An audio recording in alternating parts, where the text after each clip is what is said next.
hatiku.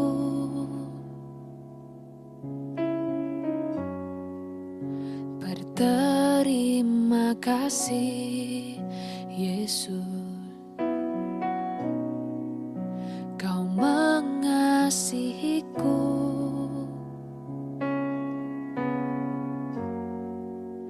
Kau memilikiku.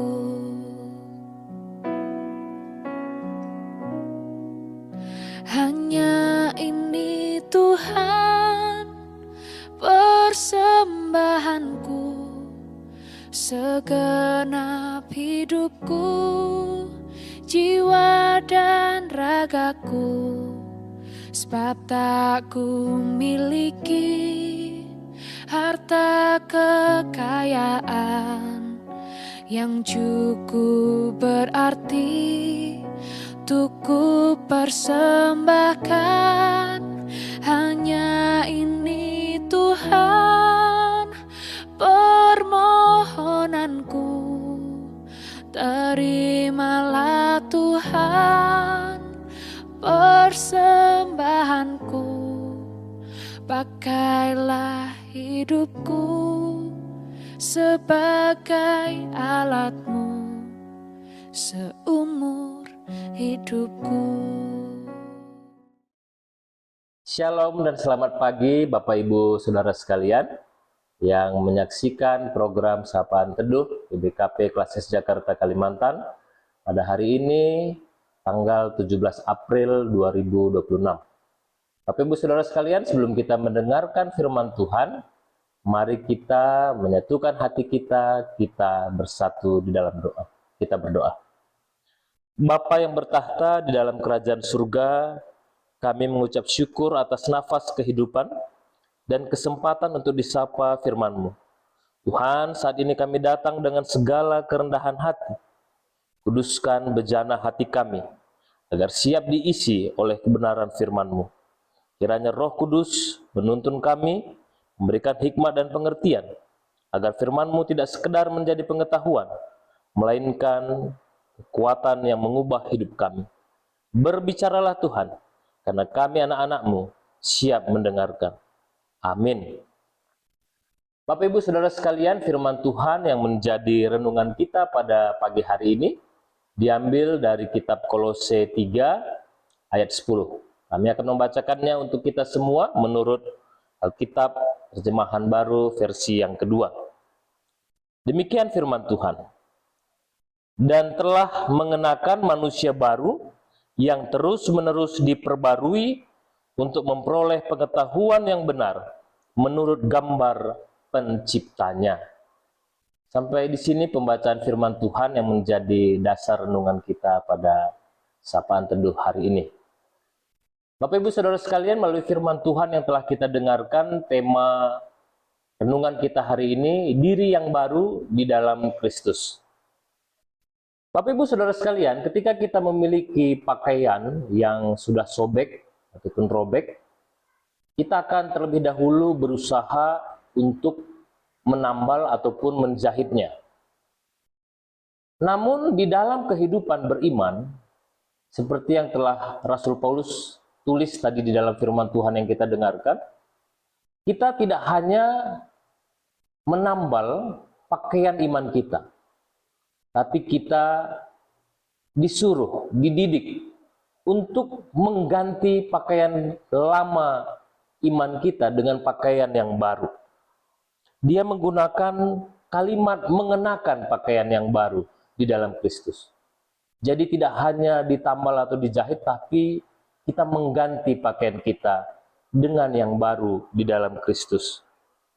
Bapak Ibu Saudara sekalian, di dalam kehidupan kita di dunia ini, seringkali orang menilai kita berdasarkan apa yang kita miliki, apa yang sudah kita lakukan, ataupun bagaimana karir kita. Tapi firman Tuhan yang kita dengarkan hari ini mengingatkan kita bahwa nilai kita sebagai orang Kristen itu ditentukan oleh siapa kita di dalam Kristus. Menjadi manusia baru berarti melepaskan baju kesombongan, melepaskan baju kepahitan, dan baju masa lalu yang kotor. lalu mengenakan jubah kebenaran yang telah Kristus sediakan. Itulah diri kita yang baru di dalam Kristus. Dan perhatikan kata di dalam ayat ini yang menyatakan terus-menerus diperbaharui. Dalam bahasa aslinya ini menunjukkan sebuah proses yang berkelanjutan, bukan kejadian sekali seumur hidup. Seringkali kita merasa gagal karena setelah menjadi Kristen, kita mungkin masih bisa jatuh ke dalam dosa. Namun renungan hari ini menguatkan kita. Pertobatan itu adalah sebuah perjalanan, bukan sekedar tujuan. Tuhan tidak mencari kesempurnaan instan dari diri kita, melainkan hati kita yang bersedia untuk dibentuk setiap hari. Seperti besi yang ditempa, seperti tanah liat yang diputar di tangan penjunan. Demikianlah diri kita juga di dalam tangan Tuhan. Oleh karena itu jangan kita cepat menyerah dalam proses kita. Semakin hari semakin menjadi manusia yang baru di dalam Kristus.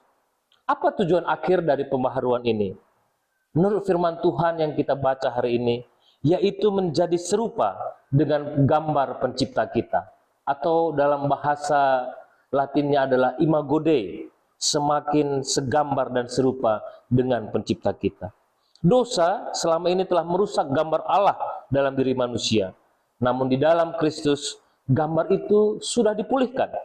Pengetahuan yang benar menurut firman Tuhan yang kita baca tadi bukan sekedar tahu secara kognitif atau nalar, tetapi mengenal Tuhan secara intim. Semakin kita mengenal Kristus, semakin kita akan berpikir seperti Dia, berkata-kata seperti Dia, dan mengasihi seperti Dia. Inilah standar hidup baru kita. Inilah diri kita yang baru dalam Kristus. Bukan lagi soal apa kata dunia, melainkan apa kata Tuhan mengenai kita. Saudara-saudara yang terkasih, melalui perenungan firman Tuhan hari ini, kita diajak untuk berefleksi, untuk menjawab pertanyaan-pertanyaan berikut ini. Bagian mana dari hidupku yang masih mengenakan baju lama? Mungkin baju lama itu adalah amarah, rasa iri, rasa benci, dendam, atau mungkin baju lama itu adalah kekhawatiran kita yang berlebihan ketika menghadapi situasi dalam kehidupan kita. Oleh karena itu, melalui firman Tuhan pada hari ini, mari kita berkomitmen. Jika ada luka dalam hati kita, kita lepaskanlah. Jika ada kesalahan, mari kita belajar untuk memperbaiki, untuk bertobat dari kesalahan kita. Biarlah Kristus memperbaharui cara kita bekerja, cara kita mengasihi keluarga kita, mengasihi pasangan kita, mengasihi anak kita. Dan biarlah Kristus juga memperbaharui paradigma kita ketika kita melayani di gereja. Agar pelayanan yang kita lakukan juga penuh dengan sukacita, berdampak, dan juga penuh dengan kerendahan hati kita lakukan.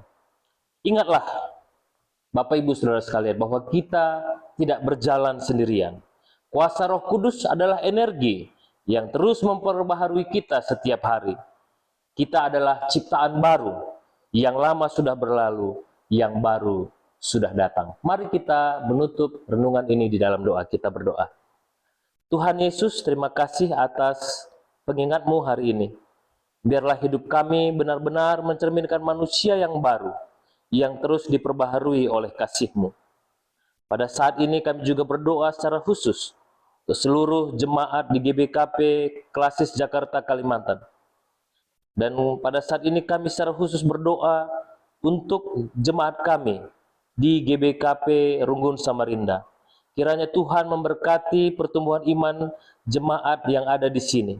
Tuhan memberkati kesehatan semua pelayan-pelayan Tuhan. Dan biarlah kasih persaudaraan semakin erat di GBKP Runggun Samarinda. Kami berdoa juga secara khusus untuk proses izin pembangunan gereja GBKP Runggun Samarinda, agar semua proses bisa berjalan dengan baik dan apa yang diperlukan untuk pengurusan izin membangun gereja ini bisa cepat tersedia.